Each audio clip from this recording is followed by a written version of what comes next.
નમસ્તે વિદ્યાર્થી મિત્રો, તક્ષશિલા વિદ્યાપીઠ દ્વારા ચાલતા ઓનલાઈન લેક્ચરમાં હું ગીતા બારી આપનું હાર્દિક સ્વાગત કરું છું. વિદ્યાર્થી મિત્રો, આજે આપણે ધોરણ 9 ની અંદર વિષય સંસ્કૃતમાં કાવ્ય નંબર 16 અજેયઃ સહ ભવિષ્યતિ એટલે કે તે અજેય થશે એ પદ્યના આગળના શ્લોક છે એ ભણીશું. એ પહેલાં આગળ ભણી ગયેલા શ્લોકોનું એક વખત પુનરાવર્તન જોઈએ તો કે માણસે સિંહ પાસેથી, એક બગલા પાસેથી, એક કૂતરા પાસેથી 6, ગધેડા પાસેથી 3, કાગડા પાસેથી 5 અને કુકડા પાસેથી 4 ગુણ છે એ શીખવા જોઈએ. બીજા શ્લોકની અંદર કહ્યું છે કે જે માણસ થોડું કે ઘણું કાર્ય કરવા ઈચ્છે છે તેણે તે સર્વ પ્રકારના ઉદ્યમ વડે કરવું જોઈએ. સિંહ પાસેથી આ એક ગુણ લેવાનું કહેવાયું છે. હવે ત્રીજી છે કે બધી ઇન્દ્રિયોને સંયમિત કરીને બગલાની જેમ પડેલા સમજદાર માણસે કાળ અને દેશના સંદર્ભમાં પ્રાપ્ત થયેલા બધા કાર્યો સિદ્ધ કરવા જોઈએ. હવે ચોથો શ્લોક છે મળેલું ખાનાર, થોડામાં સંતુષ્ટ થનાર, સારી રીતે ઊંઘનાર અને તરત જ જાગી જનાર, સ્વામી ભક્ત અને બહાદુર કૂતરાના આ 6 ગુણો જાણવા જોઈએ. હવે આપણે છઠ્ઠી જોઈએ ગુઢ, ગાર્હ્ય, ગાર્હ, સ્થય, ચાતુર્યમ કાલે, ચાલ સંગ્રહમ,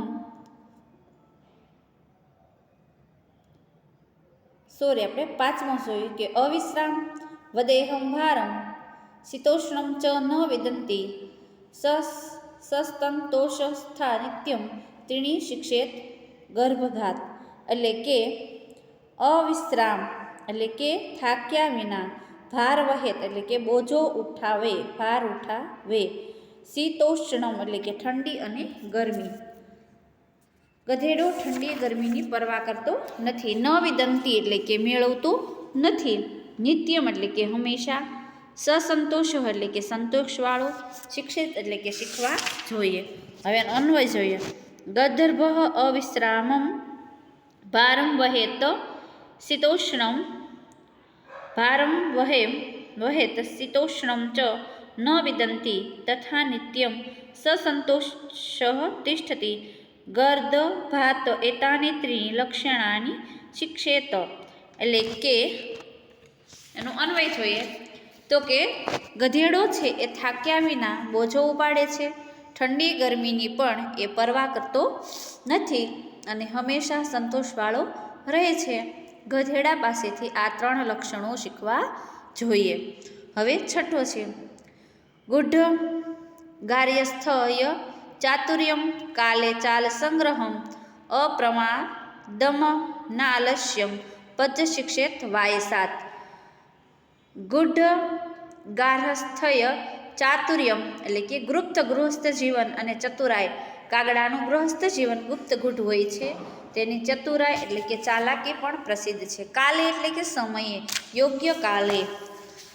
આલય સંગ્રહમ, આલસ્ય સંગ્રહતમ એટલે કે માળો બનાવી લેવો. કાગડો યોગ્ય સમયે પોતાનો માળો બનાવી લે છે. અપ્રમાદમ પ્રમાદનો અભાવ, બેદરકારીનો અભાવ. અનાલસ્યમ એટલે કે ન આલસ્ય, ન જ તત્પુરુષ સમાસનું રૂપ છે કે ઓળખનું, આળસનો અભાવ. વાયસાત એટલે કે કાગડા પાસેથી. હવે એનો અન્વય જોઈએ તો કે ગુઢ, ગાર્હસ્થ્ય, ચાતુર્યમ કાલે ચ આલય સંગ્રહમ, અપ્રમાદમ અનાલસ્યમ એતાની પદ્યલક્ષાણી વાયસાત શિક્ષેત. એટલે કે ગુપ્ત ગૃહસ્થ જીવન, બીજું ચતુરાઈ, ત્રીજું યોગ્ય કાળે માળું બનાવી લેવું, ચોથું પ્રમાદ બેદરકારીનો અભાવ અને પાંચમો છે આળસ ન હોવી. કાગડા પાસેથી આ 5 લક્ષણો શીખવા જોઈએ. ફરી એક વખત અનુવાદ જોઈએ તો કે ગુપ્ત ગૃહસ્થ જીવન, ચતુરાઈ, યોગ્ય કાળે માળો બનાવી લેવો અને પ્રમાદ બેદરકારીનો અભાવ અને આળસ ન હોવી. કાગડા પાસેથી આ 5 લક્ષણો શીખવા જોઈએ. હવે કીધું છે યુદ્ધ ચ પ્રાતરુત્થાનમ, ભોજનમ સહ બંધુભિઃ, સ્ત્રિયમાપ દગતામ, રક્ષેત ચતુઃ શિક્ષેન કુકુટાતઃ. એટલે કે યુદ્ધમ એટલે કે લડાઈ, પ્રાતઃ ઉત્થાન એટલે કે વહેલી સવારે ઉઠવું, બંધુભિઃ સહ એટલે કે પોતાના જાતભાઈઓ સાથે, આપદગતામ સ્ત્રીયમ એટલે કે મુશ્કેલીમાં મુકાયેલ સ્ત્રીને, રક્ષેત એટલે કે બચાવી, કુટાત કુકડા પાસેથી, ચતુઃ એટલે કે ચાર. હવે એનો અન્વય જોઈએ તો કે યુદ્ધમ ચ પ્રાતઃ ઉત્થાનમ બંધુભિઃ સહ ભોજનમ આપદ સ્ત્રિયમ રક્ષેત કુકુટાત ચતુઃ ચત્વારી શિક્ષેત. એટલે કે લડાઈ કરવી અને વહેલી સવારે ઉઠવું, પોતાના જાતભાઈઓ સાથે ભોજન કરવું અને મુશ્કેલીમાં મુકાયેલી સ્ત્રીને બચાવી, કુકડા પાસેથી આ 4 લક્ષણો શીખવા જોઈએ.